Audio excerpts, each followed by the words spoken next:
So nakakahawa ba ang TB sa kutsara? Dapat bang ibukod ang mga pinggan kung meron sa inyong may TB sa bahay? So biglang inubo ng matagal ang kasambahay ninyo, tapos nalaman ninyo positive pala siya sa TB. So ano-ano ang guna ninyong ginagawa? Ang unang reaksyon ng buong bahay, ibukod agad lahat ng kutsara, tinidor at baso niya. Pakuluan ang mga pinggan.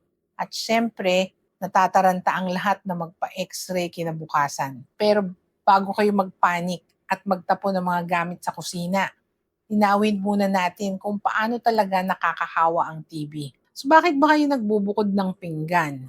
Isipin ninyo na ang TB bacteria ay parang usok, hindi siya parang mantsa.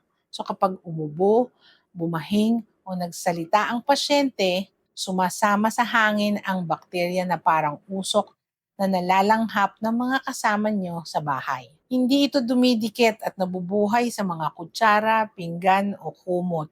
Ibig sabihin, hindi nakukuha ang TB sa pag-share ng pagkain.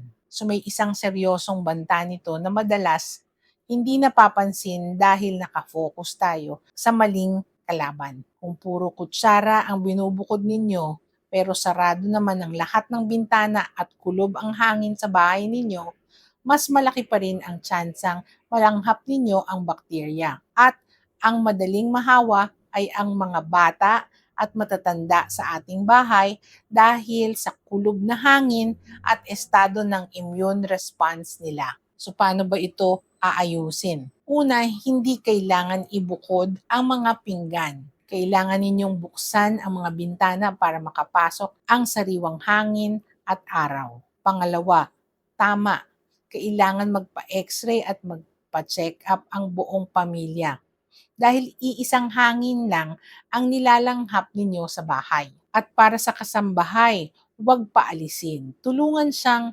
uminom ng gamot dahil pagkatapos ng 2 linggong pag-inom ng gamot, hindi na siya nakakahawa.